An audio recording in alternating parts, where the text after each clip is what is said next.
Советот на општина Карпош ја одржа 8-та седница на која советниците разгледуваа вкупно 23 точки од дневниот ред. Меѓу поважните одлуки е одлуката со која општина Карпош отстапува дел од спортската сала Партизан на времено користење од 3 години, без надоместок за формирање на младински центар Карпош.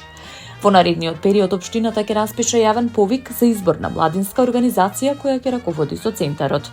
Младинскиот центар ќе опфаќа простор од 270 квадратни метри. Ќе биде наменет за млади лица на возраст од 15 до 29 години со цел унапредување на нивните вештини за вработување преку креативни работилници и активности за формално и неформално образование.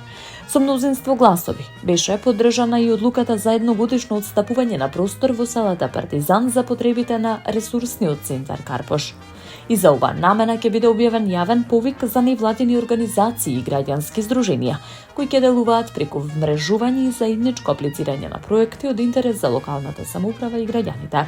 Советот ја поддржа и одлуката со која на Црвениот крст на град Скопје му се отстапува просторија во салата Партизан на период до 1 година, без надоместок, каде ќе се реализираат хуманитарни активности.